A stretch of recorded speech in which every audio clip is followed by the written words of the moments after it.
பல நாட்கள்ல காலையில வெயில் தான் நம்மளை எழுப்புது. ஆனா அவங்க அதிகாலை 4 மணிக்கே நம்மளை சுத்தி உழைக்க தொடங்கிடுறாங்க. நம்மளோட தெருக்களையும் நாம பயன்படுத்தும் கழிவுகளையும் குப்பைகளையும் அங்கிருந்து அப்புறப்படுத்தி வாழ தகுதியான நகரமா அவங்க தான் மாத்துறாங்க.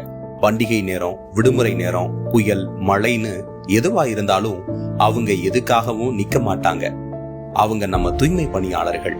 நமக்காக, நம்ம குழந்தைகளின் ஆரோக்கியத்துக்காக பல கஷ்டங்களை தாண்டியும் உழைக்கும் அந்த மக்கள் கடந்த 5 நாட்களா தங்களுக்கு கிடைக்க வேண்டிய நியாயமான பணி நிரந்தர வேலை பாதுகாப்பு உரிமைகளுக்காக போராடிக்கிட்டு இருக்காங்க. எங்க வேலை எங்களுக்கு கூட, நான் எங்களை பர்மனன்ட் பண்ண தேவையில்ல, எங்க வேலை எங்களுக்கு கொடுங்க, நாங்க கஷ்டப்படுறோம், நாங்க வரதா போயிடல, அங்க இங்க குப்பை சேரு கூவு அதுல இதுல வாரணும், எங்க பாவத்தை எடுத்து கொட்டிக்கிறீங்களே நியாயமா? நீங்க நல்லா இருப்பீங்க, உங்க குடும்பம் மட்டும் வாழணுமா? எங்க குடும்பம் அழிஞ்சு போகணுமா? தூய்மை பணியாளர்களோட வேலையை நிரந்தரமாக்குவோம், ஊதியத்தை உயர்த்தி தருவோம், பணி பாதுகாப்புகளை நாங்க பண்ணி தருவோம்னு தேர்தல் வாக்குறுதியும் வாய்மொழி உத்தரவும் தான் தந்தாரு முதல்வர் ஸ்டாலின்.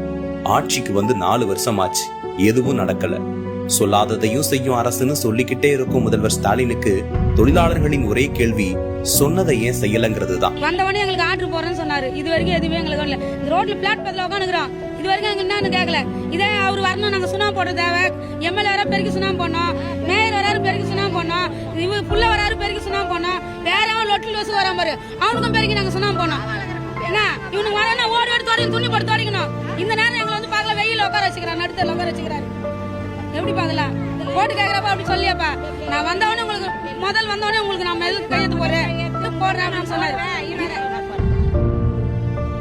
எல்லோருக்கும் எல்லாம்னு அதுல இவங்களுக்கு மட்டும் இடம் இல்லையா? ஆளும் அரசோட பார்வை 5 நாளா டென்ட் போட்டு அங்கேயே குடியிருந்து போராடும் மக்களோட கோரிக்கை முதல்வர் பார்வைக்கே படவில்லையா? மன்னரோட மனநிலையில இருக்கும் ஆட்சியாளர்களுக்கு மக்கள் வழி எப்படி புரியும்?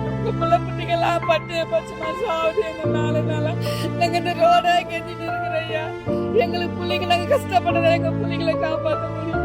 எங்களுக்கு ஒரு நல்ல வழியை காட்டுங்க ஐயா, உங்க கால கையாளச்சு கேக்குறேன், எங்களுக்கு உதவி பண்ணுங்க ஐயா. 5 நாட்கள் 5 இரவுகள் தொடரும் எளிய மக்களின் போராட்டத்தை ஒரு அதிகாரி கூட எட்டி பார்க்கல. எவ்வளவு கீழா நினைச்சா இந்த அரசாங்கம் இவ்வளவு அமைதியா இருக்கும்? வேலை இல்லாத இப்படி உட்கார வச்சுக்கிறீங்களே, இந்த கட்டாந்தறியில யார் உட்காருவாங்க? 4 நாளா நாங்க போராட்டம் பண்ணிக்கிறோம், ஒருத்தர் கூட வந்து எட்டி பார்க்காதக்கிறீங்க. ஓட்டு கேட்க வரீங்க, எல்லாத்துக்குமே வரீங்க, எங்களை இந்த மாதிரி நடுத்தரில் உட்கார வைக்கிறதுக்கா? இதனால எவ்வளவு பொம்பளைங்களுக்கு எவ்வளவு அவஸ்தை தெரியுமா? என்னன்னா நோய் வருமோன்னு யாருக்கு தெரியும்? வந்து கூட நீங்க எட்டி பார்க்க மாட்டீங்க, என்ன பதில்னு கூட கேட்க மாட்டேன்றீங்க. இது நியாயமா? தன்னை மக்களின் முதல்வர்னு சொல்லிக்கிட்ட முதல்வர் ஸ்டாலின் ஆழ்ந்த மௌனத்துல இருக்காரு. அவரை எழுப்புறதுக்கு தூய்மை பணியாளர்களின் குரல்கள் மட்டும் போதாது, நம்மளோட குரலும் சேரணும். நாம நல்லா இருக்கணும்னு எல்லா கடினமான சூழ்நிலையிலையும் உயிரை பணயம் வச்சு உழைச்ச அவங்களோட கோரிக்கைகள் நம்மளோடது. அந்த உணர்வுல தான் அவங்களோட ஆரம்பத்துல இருந்து களத்திலே நிக்குது தமிழக வெற்றி கழகம். எதிர்த்து கேள்வி கேட்க யாரும் இல்லாத ஒடுக்கப்பட்ட மக்கள் தானேன்னு ஓரங்கட்ட பார்த்த ஆளும் மன்னர்களுக்கு பேரிடியா இறங்கி இருக்கிறாரு தலைவர் விஜய். அவரோட வலிமையான எதிர்குரல் தாவேகவினர் மூலமா தூய்மை பணியாளர்களின் போராட்டத்துக்கு வலு சேர்த்திருக்கு. தலைவர் விஜயின் தமிழக வெற்றி கழகம் பாதிக்கப்பட்ட மக்கள் பக்கம் இப்பவும் நிக்குது, எப்பவும் நிக்கும்.